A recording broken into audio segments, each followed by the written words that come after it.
Sir जब बात करते हैं सरदार जी 3 हम्म। जो पाकिस्तान में भी एक्सक्लूसिवली रिलीज हुई है, सर इसके हवाले से अपडेट्स क्या हैं? कितना बिजनेस कर लिया, क्या वो रिस्पॉन्स है? देखें, वो इंडिया में तो वो रिलीज नहीं हुई वहां पे। तो हालांकि इंडिया में अब सूरत हाल ये है कि मेरी इतला थी कि कुछ अकाउंट्स जो है पाकिस्तानी सेलिब्रिटीज के वो खुलना शुरू हो गए, ये भी इतला मिली थी। ठीक ठीक। और अब जो है वहाँ पे पाकिस्तानी कंटेंट जो है वो देखा जाने लगा है। अच्छा, पहले भी रुका कोई नहीं था। वीपीएन के जरिए और मुख्तलिफ प्रॉक्सीज के जरिए वो लोग देख ही रहे होते थे देखने वाले जिन्होंने देख रहे देखना थे, होता हाँ था। जी। तो अब ये है कि पाकिस्तानी ड्रामा और इस तरह का कंटेंट जो है वो दोबारा वहाँ पे देखा जा रहा है। सरदार जी 3 को अलबत्ता बददस्तूर जो है वो इजाज़त नहीं मिली इंडिया में रिलीज़ की।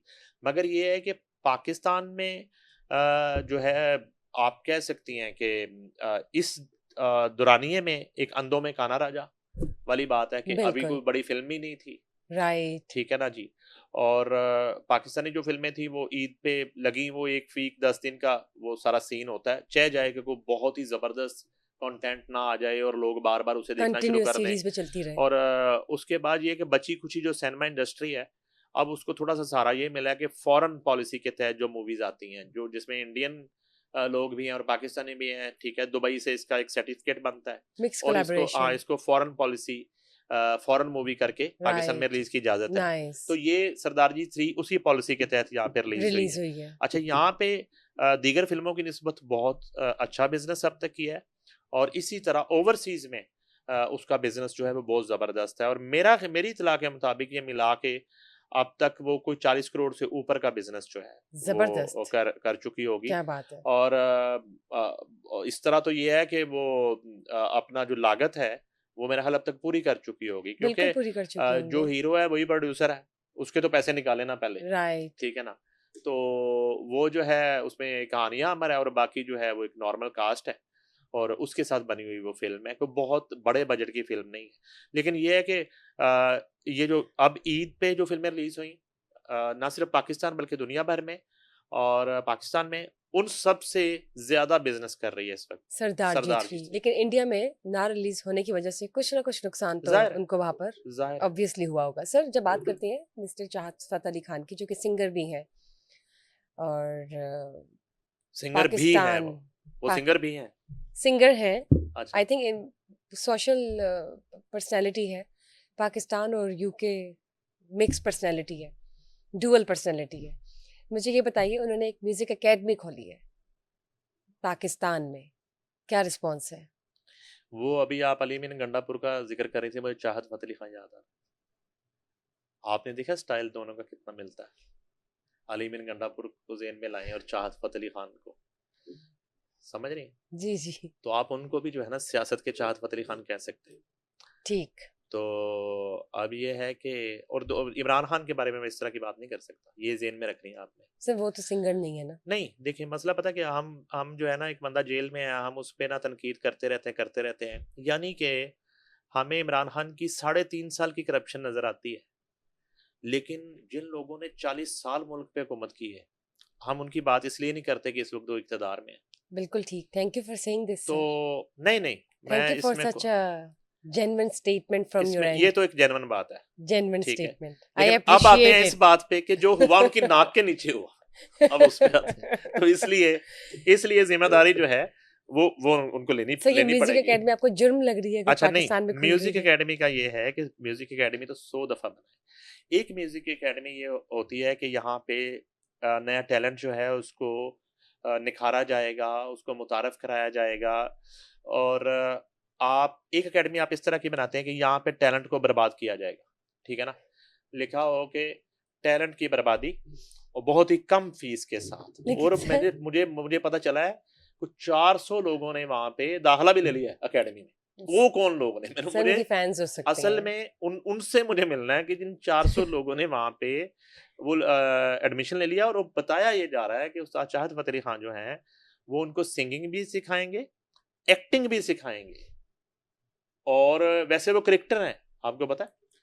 वो जो है ना, वो तो अल्लाह ताला अता किया, वो तो 92 के बाद वाला जो वर्ल्ड कप है ना, वो कहीं ये खेल जाता ना तो इन्हें कहना मैं वज़ीर-ए-आज़म बनना चाहत फ़तेह अली खान। तो सर अब अब आप चाहत फतेह अली खान को कंपेयर कर रहे हैं कहीं ना कहीं से मिस्टर इमरान खान के नहीं, नहीं, साथ, नहीं, नहीं। ये मैं सुन रही हूँ यहाँ नहीं, नहीं, पे। नहीं, ये आपको लग रहा है, ये आपको लग रहा है। नहीं, सियासत के तो वो भी चाहत फतेह खान साबित हुए हैं। यानी कि जितना वो रफ खेले हैं और जितना उनसे चीजें संभली ही नहीं है। मैं एक बात आपको सर बताऊं, पहली बार तो उन्हें एक बात हुकूमत बताऊं मिली आपको, थी। मैं बताता हूं आपको। मैं ये जो है ना, जो उनका वोटर है ना, मैं उसके साथ ज्यादती हुई है जो इन्होंने की है। वोटर जिसने वोट आपको दिया और आपको इख्तिदार की कुर्सी पे बैठाया, आपको वजारत उज़्मा तक पहुंचाया, उसका क्या कसूर है कि 3.5 साल बाद आपसे कुर्सी छिन गई? वोटर वोटर का तो रोल वहां तक था जब तक उसने आपको इख्तिदार दिलवा दिया अपने वोट के साथ। सर वो तो ठीक तो है। जब आप इख्तिदार में आए तो उस वोट की हिफाजत तो आपने करनी है ना। ये नाहली, कमजोरी और ये जो है ना तमाम तर एक सिस्टम में मिसफिट होना, ये तो आपका इशू है। लेकिन सर वो तो उनको आपसे छिन गई। उनको भी तो मालूम नहीं होगा ना कि 3.5 साल बाद उनके साथ क्या हो सकता है, वही कह रहा हूं ना, वो मालूम सिचुएशन क्या होना हो चाहिए ना, सकती है। वो मालूम। ऐसे शख्स को हरगिज, कोई भी हो, कोई भी पोलिटिकल, ऐसे शख्स को, नून लीग का वोटर क्यों ना हो, पीपल्स पार्टी का वोटर क्यों ना, एमक्यूएम का वोटर क्यों ना हो, ऐसे शख्स को वोट नहीं देना चाहिए लेकिन जिसका ये सर पता ही नहीं है कि वो उनके वोट की हिफाजत कर सकेगा कि नहीं कर आपकी सकेगा, बात बिल्कुल जो ठीक है। इख्तिदार पूरा कर सकेगा नहीं कर सकेगा। लेकिन सर आपकी बात तो बिल्कुल वैलिड है, लेकिन मेरे ज़हन में एक यहाँ पर बात आई है कि इनका तो फर्स्ट एक्सपीरियंस है हुकूमत का, ये पावर का। जो इनसे पहले हुकूमतें रही है उन्होंने भी तो टेन्योर पूरा नहीं किया, हमने फिर भी उनको चांसेस दिए और अब तो वो हुकूमत में है। मैं वही कह रहा हूँ ना, टेनोर पूरा नहीं किया, फिर दोबारा आ गए ना वो इख्तिदार में, हम इन्हें आ गए। अब ये है कि ये इक़्तिदार से इतना दूर बैठे हैं, और इनका जो एक वोटर है, जो इनका कारकुन है, उसका मोराल बहुत डाउन हो रहा है। सर मैं फिर ये कह रहा हूँ। रिहाई की बात करते हैं, फिर मैं अगर वो दूर बैठे हैं हाँ, रिहाई ऐसे से कुछ कर नहीं, रिहाई से दूर नज़दीक हो सकते हैं। मैं आपको बताऊँ कि अक्टूबर का महीना जो है ना, जी, अक्टूबर तक इस उनकी मुल्क रिहाई के में, चांसेस हैं। नहीं, रिहाई को शामिल कर लें, अक्टूबर के एंड तक इस मुल्क में जो है ना कोई डेवलपमेंट हो सकती है, पॉलिटिकल बड़ी डेवलपमेंट, पॉलिटिकल बड़ी डेवलपमेंट जो है। ठीक। अक्टूबर जो है ना बड़ा इंपॉर्टेंट मंथ है, उसके एंड तक यहाँ पे कुछ भी हो सकता है मुल्क में।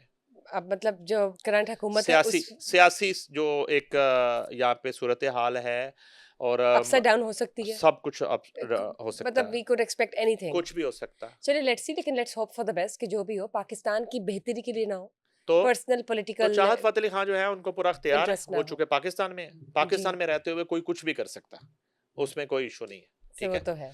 तो उसमें जो है ना FIA लेस्को पे पर्चे करवा सकती है, मुद्दई मुल्जिम हो उसमें सकता है। मुद्दई मुल्ज़म हो सकता है, उसमें जो है ना कुछ भी हो सकता है यहाँ पे।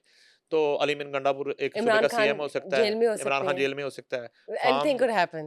फार्म 47 जो है 45 46 47 बन सकता 46 है, 45 हाँ कुछ भी जी। हो सकता है। सर मूविंग ऑन, बात करते हैं स्पोर्ट्स की दुनिया की।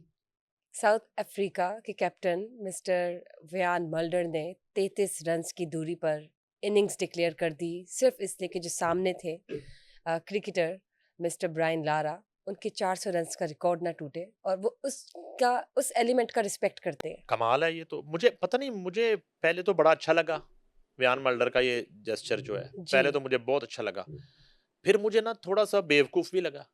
ये तो ज़िंदगी में कभी-कभी मौके मिलते हैं। और मैं अब मज़े की बात बताऊँ, व्यान मल्डर ने 367 रन्स बना दिए, वो बैट्समैन नहीं है। जब टीम में आया वो साउथ अफ्रीका की, वो बॉलर था। जबरदस्त, एज़ ए बॉलर आया वो। क्या बात है। वो हाँ उसके जी, बाद कैप्टन बनता है साउथ अफ्रीका टीम का।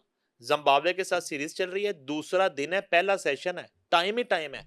वो 400 क्या, जिस फॉर्म में वो खेल रहा है, और 100 से ज़्यादा का उसका स्ट्राइक रेट है, और वो तो 500 कर दे। जबरदस्त, अब 2004 में इंग्लैंड के खिलाफ, बड़ी सख्त टीम के खिलाफ, ब्रायन लारा ने वेस्ट इंडीज में 400 रन्स की इनिंग खेली थी। ठीक है, जबरदस्त। 2004 के बाद अब देख लें कितने साल हो गए, तकरीबन 21 21 साल बनते हैं। जी, 21 साल बाद व्यान मल्डर को यह मौका मिला कि वो पहुंचा, बड़ी अच्छी टाइमिंग, और अभी मौका। 5 खिलाड़ी बाकी हैं, हाँ जी, और 367 पे वो खेल रहा है। 33 रन सिर्फ चाहिए। सिर्फ 33। अब साउथ अफ्रीका मजमूई तौर पे 600 प्लस की जो है ना वो फटा, वो जोड़ चुका है। तो व्यान मल्डर ने, क्योंकि कैप्टन ने फैसला करना होता है, तो उसने फैसला किया कि innings declare. 33 run Brian Lara के आलमी रिकॉर्ड से पहले उन्होंने इनिंग डिक्लेयर कर दी, और वो टीम को लेके बाहर आ गए, और अपने साथी बैट्समैन को लेके, और उसके बाद वो बॉलिंग करने आ गए। तो कहने का मकसद है कि वैसे तो ठीक है, रिस्पेक्ट का एक आंसर जो है, बड़ा हौसला और है। ब्रायन लारा ने भी तो किसी का रिकॉर्ड तोड़ के 400 किया होगा, किसी अब का तो रिकॉर्ड होगा और जो ब्रायन गेम लारा में ने तो तोड़ा सब कुछ होगा। फेयर है। ठीक है, तो अलबत्ता इस तरह का उन्होंने जेस्चर दिया और उन्होंने उसको एक्सप्लेन ऐसे किया कि मैं चूंकि ब्रायन लारा जो है वो एक ग्रेट क्रिकेटर और उनका ये रिकॉर्ड है और मुझे ये लगता है कि ये रिकॉर्ड उनके नाम से ही हमेशा रहना चाहिए। लेकिन अभी भी जो उन्होंने ये जेस्चर शो किया, आई थिंक वो रिकॉर्ड भी इनके नाम पर एक नया जो है नहीं, लेकिन सिग्नेचर अब ये बना है कि देगा। हाँ 367 पे वो बाहर आ गए ना, नॉट आउट बाहर आ गए। जी जी, अगर वो इनिंग कंटिन्यू रखते, वो 401 पे बीट जाते कर तो जाते। रिकॉर्ड तो फिर था। अच्छा, वो इस तरह के वाकयात क्रिकेट में होते हैं, बल्कि वाकया जो है ना वो उलट होते हैं कि बेईमानी कर ली जाती है। जैसे वो श्रीकांत था इंडियन ओपनर, तो वो वकार यूनिस की बॉल पे आउट था, क्लियर आउट था और एज हुआ था। तो उसने जो है ना वो क्रीज पे खड़ा होकर जैसे कहते हैं रोना पिटना शुरू कर दिया कि मैं नहीं आउट। तो एम्पायर ने भी आउट दे दिया। तो इमरान खान ने, वो कैप्टन थे, तो आके उन्हें कहा कि दोबारा बारी दें इसको। उन्होंने कहा जी आप कंटिन्यू करें, ठीक है आप नॉट आउट है। अब उसके बाद अगली गेंद पे वकार यूनुस ने क्लीन बोल्ड कर दिया, जिसके बाद पूरी दुनिया देख रही है, उसमें कोई गुंजाइश ही नहीं है। राइट, ठीक है, उसकी विकेटें उड़ा के उधर मारी हैं, तो वो वापस चला गया। This is how game is played. Exactly. तो इस तरह भी होता है। जी,